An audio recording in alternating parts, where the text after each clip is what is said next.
Halo semuanya, selamat datang kembali. Apa kabar kalian semua? Semoga baik-baik saja. Pada video kali ini kita akan membahas spoiler lanjutan dari sebuah film animasi yang berjudul Perfect World.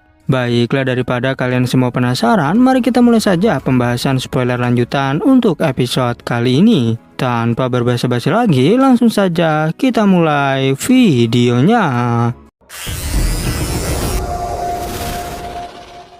Cerita ini berlanjut, kita diperlihatkan si Hao yang terkejut saat menemukan tungku spiritual muncul dari dalam tanah. Dirinya juga merasa curiga pada wanita penyihir, karena ternyata itu bukanlah sebuah tungku, melainkan tubuh seorang manusia. Diketahui jika wanita penyihir ternyata adalah Tianhu, lantas Tianhu pun tersenyum dan berkata, "Untuk apa aku menipu dirimu kalau tidak mendapat keuntungan?" Pakaian Tianhu kini telah berubah, yang awalnya berwarna hitam menjadi warna putih. Si Hao mengatakan bahwa pakaianmu seperti meniru gaya Yue Chan. Kemudian ia menjelaskan kalau tubuh Yue Chan yang berhasil mereka tangkap waktu dulu bukanlah tubuh aslinya.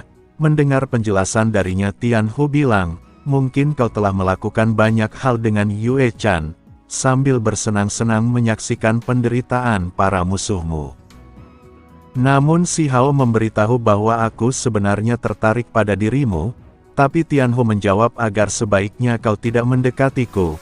Lalu mereka berdua kembali fokus untuk menggali tanah yang lainnya. Si Hao pun mengumpulkan semua bumi kehidupan, serta memasukkannya ke dalam tungku tulangnya, tetapi tanpa diduga ada kekuatan misterius dari bawah tanah yang menarik bumi tempatnya berada. Setelah berusaha mereka akhirnya menemukan sebuah baju besi yang sepertinya milik Raja Abadi. Namun Tianhu justru beranggapan, kalau baju besi tersebut mungkin milik seorang wanita abadi yang sudah mati. Si Hao berpikir beberapa saat dan merasa setuju dengan perkataannya. Tianhu kemudian meminta baju besi itu untuk dirinya, sedangkan si Hao telah mendapatkan bumi seluruh kehidupan. Namun tiba-tiba saja baju besi memancarkan cahaya, seolah ada seseorang yang muncul dari baju itu. Si Hao dan Tianhu tentu terkejut ketika menyadari, jika ini mungkin tanda bahwa sang ahli yang meninggal telah hidup kembali, sehingga mereka berdua pun terus menggali, sampai menemukan setetes darah yang memancarkan energi spiritual. Tianhu pun mengingat kalau darah tersebut seperti yang pernah ia lihat di tungku sumber spiritual. Lalu tak terduga darah itu meledak dengan setiap energi yang meningkat, kemudian tak berselang lama mereka melihat seorang pria seperti Kaisar Surgawi muncul, bahkan si Hao merasa seolah diawasi dari kejauhan, aura yang dikeluarkan oleh teres darah tersebut juga begitu kuat, hingga membuat dirinya sulit bernafas. Dia pun terpukau menatap setetes darah yang melayang di udara. Lantas dari dalam darah itu terdengar sebuah suara peperangan yang mengguncang langit, seakan-akan di darah tersebut ada pasukan besar yang sedang melakukan pertempuran.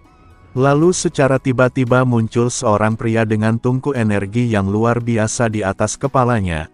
Pria itu menatap si Hao dengan tatapan penuh misteri, seakan ia ingin menyampaikan pesan yang sangat penting kepadanya. Selang beberapa saat, terdengar suara yang berbicara mengenai kesengsaraan surgawi, serta kehancuran yang tak bisa terhindarkan. Setelahnya si Hao menyaksikan seseorang di medan perang, yang mendorong tungku energi keluar dari lorong waktu. Lalu datang seorang kaisar dewa dengan sebuah artefak abadi yang berubah bentuk.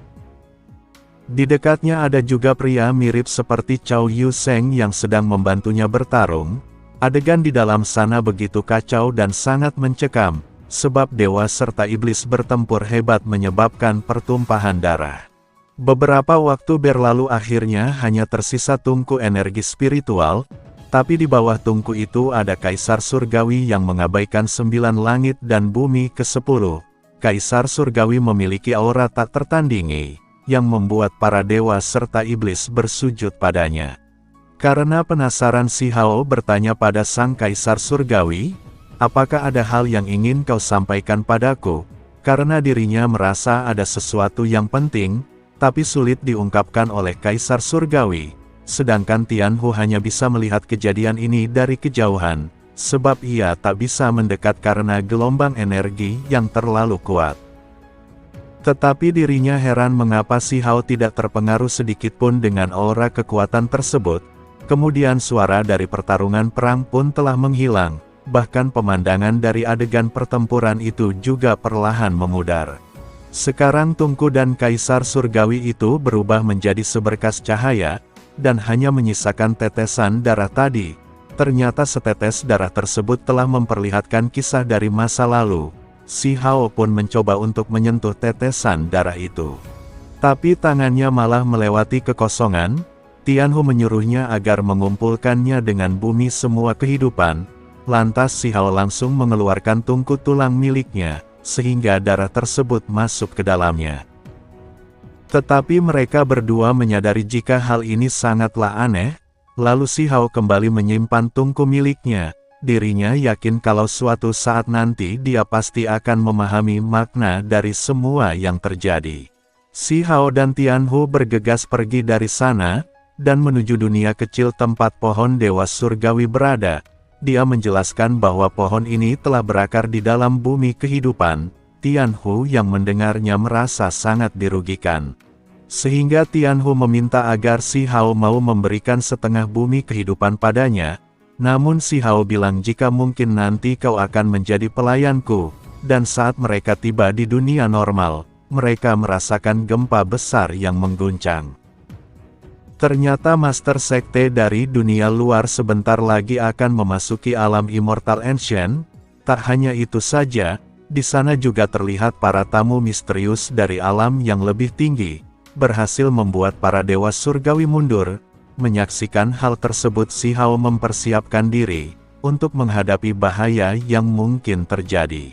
Kemudian sebuah pedang logam milik Raja Pedang Muti melesat di langit Provinsi Azure, sampai-sampai memancarkan cahaya biru yang menerangi wilayah itu. Pertempuran singkat pun terjadi dan berakhir dengan cepat. Pedang logam tersebut patah hingga darah Raja Pedang berhamburan di atas langit. Separuh pedang miliknya menancap di dadanya yang menandakan sebuah kekalahan. Semua orang menjadi terkejut saat melihat kejadian itu.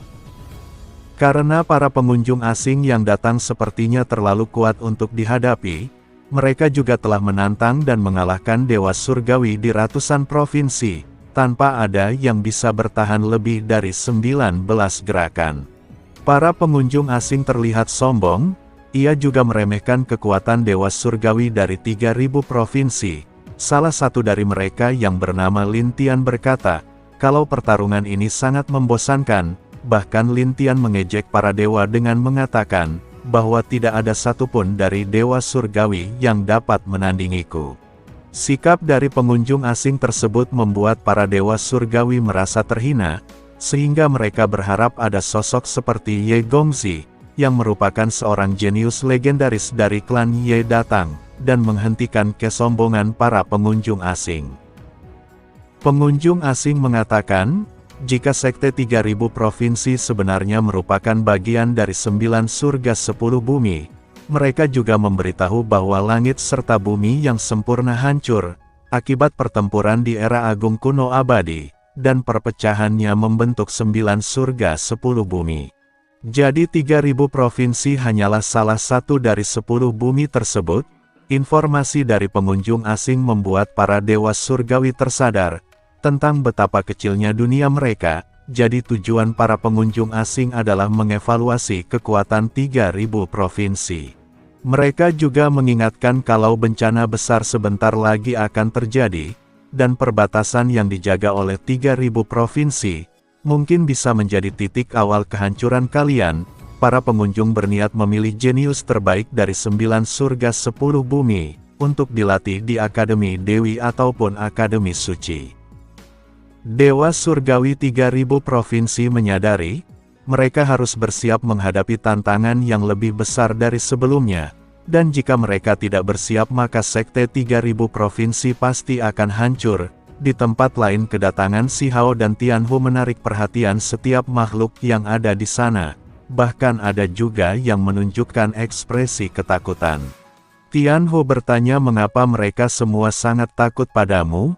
Dengan sombong Si Hao menjawab, bahwa semua itu karena aku adalah orang terkuat di dunia.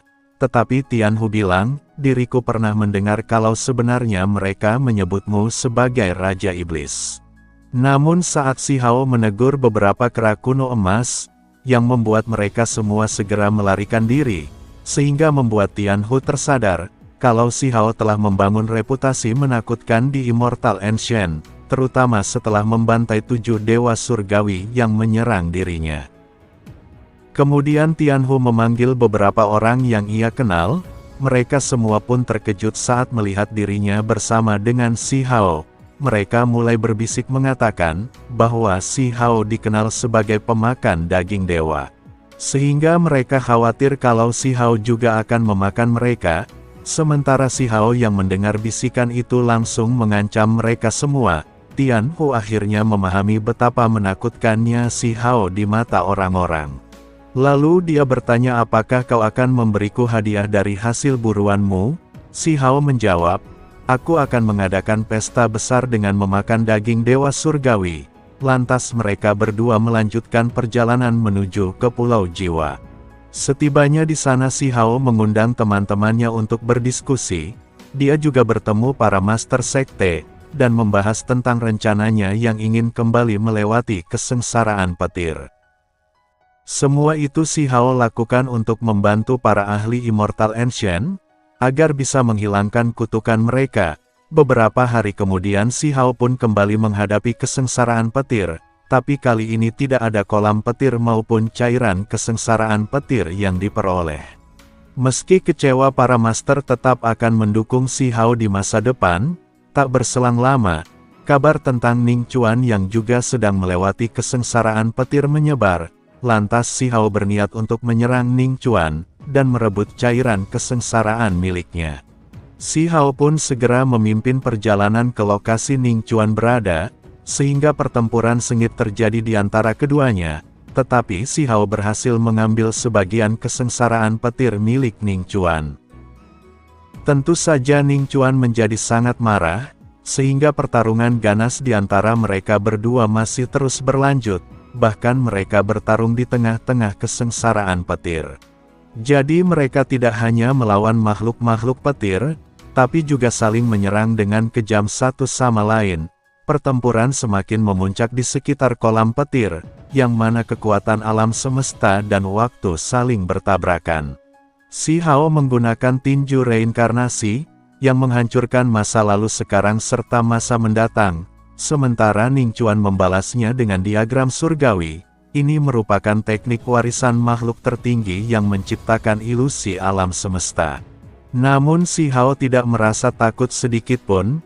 Dengan kekuatan tinju reinkarnasi miliknya, dia berhasil menghancurkan bintang-bintang dalam diagram surga Ning Chuan. Ning Chuan pun tak tinggal diam, dirinya mengeluarkan pedang ilahi langit untuk menghadapi Si Hao.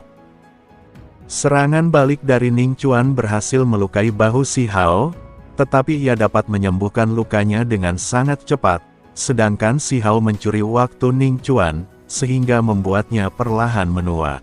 Namun Ning Chuan mampu menghentikan proses penuaan tersebut, pertarungan pun menjadi semakin tegang, bahkan Si Hao mengubah dirinya menjadi kunpeng legendaris, dan kembali menyerang Ning Chuan dengan sayap berbulu emasnya. Tapi Ning Chuan membalasnya menggunakan teknik kilin, yang merupakan salah satu dari 10 seni luar biasa kuat. Kilin itu langsung melesat untuk menyerang Si Hao, namun Si Hao bergegas mengeluarkan teknik Dewi Willow untuk menciptakan ratusan rantai. Adu kekuatan di antara mereka menciptakan ledakan yang sangat besar. Si Hao menyempatkan diri mengambil cairan kesengsaraan petir lagi, yang membuat pertarungan mereka semakin memanas. Lantas mereka berdua mengeluarkan teknik terkuat untuk saling menyerang. Si Hao menggunakan seni 8 surga ke-9, yang mengaktifkan semua teknik berharganya, yaitu teknik kunpeng, teknik reinkarnasi dan teknik kaisar petir, sementara Ning Chuan mengeluarkan metode surga 95 makhluk tertinggi. Ledakan besar kembali terjadi yang menimbulkan debu mengendap. Terlihat Si Hao yang duduk di depan kolam petir, serta berhasil mendapat lebih banyak cairan kesengsaraan itu. sedangkan Ning Chuan terluka parah dan hampir tidak bisa berdiri. Dirinya sangat murka terhadap Si Hao, tetapi lukanya terlalu parah untuk melanjutkan pertempuran ini, berbeda dengan Si Hao yang tersenyum mengejek, karena merasa bangga dengan kemenangannya. Dan pada akhirnya spoiler untuk episode 203 pun bersambung. Oke, cukup sekian, terima kasih untuk video kali ini, dan sampai jumpa di video berikutnya.